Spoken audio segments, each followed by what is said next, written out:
Hola, ¿qué tal? Mi nombre es Marta Durán, tengo 25 años y soy de Cádiz, aunque vivo aquí en Madrid. Y ahora me dedico profesionalmente a todo el tema del arte audiovisual. Me encanta crear, me encanta editar y es genial cuando se une esta pasión con el reino, con Cristo. Y bueno, hoy vamos a dedicarnos a hablar de Lucas 21, versículo 37 y Lucas capítulo 22, versículo 6. Si estás siguiendo el libro de José de Segovia, estaríamos hablando concretamente de las páginas que se encuentran entre la 195 hasta la 198. Ahora, antes de hablar de uno de los personajes más impactantes, más fascinantes de la Biblia, por así decirlo, tenemos que situar uno de los acontecimientos, una de las celebraciones más importantes para el pueblo judío, como es la Pascua, la celebración de la liberación del pueblo de Israel a manos de los egipcios. Una fecha tan reconocida para ellos en la que no solamente celebraban su liberación a manos de Faraón, sino también recordaban la promesa de que todos aquellos que pusieran en el dintel de sus puertas esa sangre del cordero, la muerte no llegaría a ellos. Y, ¿sabes? La realidad es que esta fiesta de la Pascua habla tan directamente del sacrificio que luego haría Jesús, el Hijo de Dios, por nosotros en la cruz. Pero volviendo al Evangelio de Lucas, precisamente por la celebración de la Pascua y por el gran recordatorio de lo que Dios hizo con el pueblo de Israel, había una gran tensión en el ambiente. Y a todo esto hay que sumar las pretensiones tan evidentes de querer matar a Jesús, al Hijo de Dios. Es por eso que Jesús, tal y como dicen las Escrituras, en el comentario también de José de Segovia, trata de proteger su vida para poder celebrar este día tan memorable como era la Pascua. Ahora, fíjate qué interesante y apasionante este paralelismo, que si en Egipto el pueblo de Israel fue liberado y salvado de la muerte por cubrir los dinteles de las puertas de su casa con la sangre del cordero, aquí en estos pasajes que relata el Evangelio de Lucas también se está buscando una sangre, y es la sangre de Jesús, del Hijo de Dios. Ahora, dicho esto, ¿quién sería la mano de la traición? ¿Quién sería el encargado de entregar a Jesús a manos de los romanos aquí en la tierra? Y aquí volvemos a la referencia que hicimos al principio de uno de los personajes más conocidos de la Biblia, precisamente porque fue lo que podríamos llamar como el antihéroe o las manos silenciosas y cercanas a esa traición. Y estamos hablando claramente de Judas, alguien tan pero tan cercano a Jesús, alguien que formaba parte de sus discípulos, que fue elegido y alguien que Jesús lavó los pies, haciéndole parte de su ministerio aquí en la tierra. Judas, un personaje que vio milagros y prodigios de la mano de Jesús, que le acompañó en cada una de sus aventuras, en cada una de sus misiones que vivió Jesús, y alguien que probó de su ejemplo y de su amor. Y no olvidemos que no solamente esto, sino que tenía un cargo como encargado del fondo común de los discípulos, es decir, era alguien con posición, era alguien confiable. Y me gustaría que podamos comentar aquí algunos aspectos de la vida de Judas que podemos aprender. Número 1, en primer lugar, y el más evidente, es que puedes estar sirviendo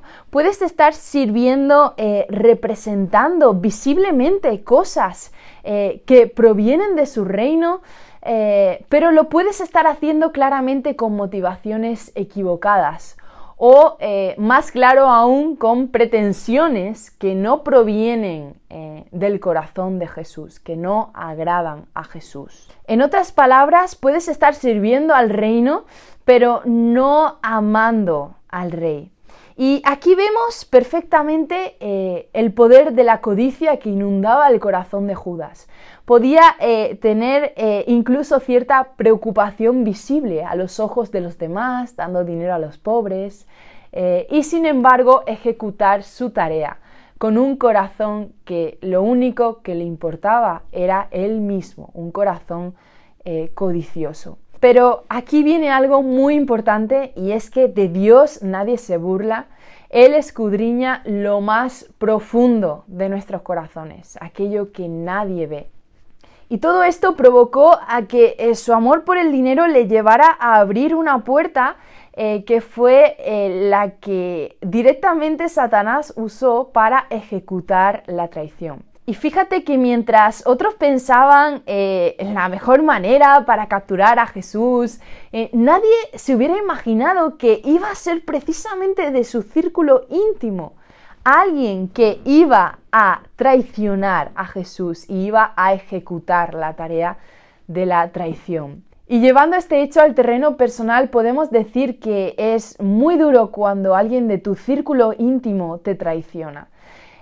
Pero Jesús sabía perfectamente cuál era la voluntad del Padre y decidió negarse a sí mismo como cordero que no abrió su boca, porque sabía que los planes del que le envió eran mayores que cualquier traición o plan del enemigo. En segundo lugar, y creo que quizás este punto es muy importante, quizás nos resulta muy fácil ver a Judas como ese personaje cercano que decidió traicionar a Jesús, pero muchas veces nos cuesta relacionarnos directamente con este personaje, con nosotros mismos.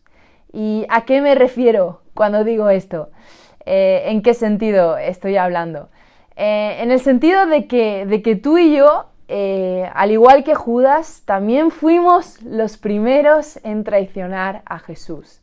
La Biblia dice que no hay ninguno bueno y que por cuanto todos pecamos, fuimos destituidos de la gloria de Dios. Es por eso que Jesús tuvo que venir a morir, para pagar por cada uno de nuestros pecados, de nuestras traiciones, y vencer para regalarnos esa eternidad a su lado. Y quizás muchas veces nos resulta difícil ver esta traición que directamente tú y yo hicimos al Rey de Reyes, pero lo cierto es que cada mentira, cada robo, cada matanza de ira que has hecho en tu corazón o envidia hacia alguien, eso es pecado. Y en tercer y último lugar, ¿cómo responde Jesús ante una traición? ¿Se negó Jesús a lavarle los pies al que sabía que le iba a traicionar?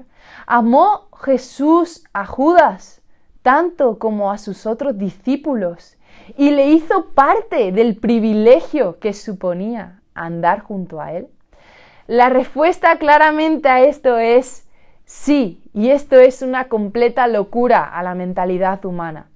Y esto nos debería hacer pensar en cómo estamos amando tú y yo a aquellos que nos han traicionado. ¿Qué dice la Biblia al respecto de amar a nuestros enemigos?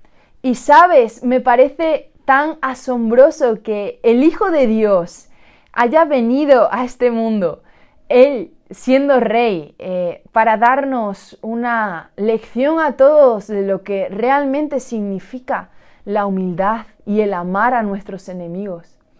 Es este amor con respecto a aquellos que nos traicionan y que nos fallan, que realmente marca la diferencia con respecto a este mundo. Simplemente me gustaría ir terminando dejándote con estas preguntas. Si quieres ser como Jesús, ¿estás dispuesto a lavarle los pies a tu Judas? Si quieres ser como Jesús, ¿estás dispuesto a vencer el mal con el bien? Si quieres ser como Jesús, ¿estás dispuesto a poner la otra mejilla? Y son cuestiones que nos desafían, que nos hacen meditar sin duda en aquello que Dios nos está pidiendo de nosotros para que nosotros actuemos como verdaderos hijos de Dios con aquellos que nos traicionan. Quiero animarte a que puedas seguir viendo la serie que estamos haciendo. No te pierdas el próximo vídeo. Comparte este vídeo con los tuyos para compartir el mensaje del Evangelio. Muchas bendiciones y te mando un fuerte abrazo.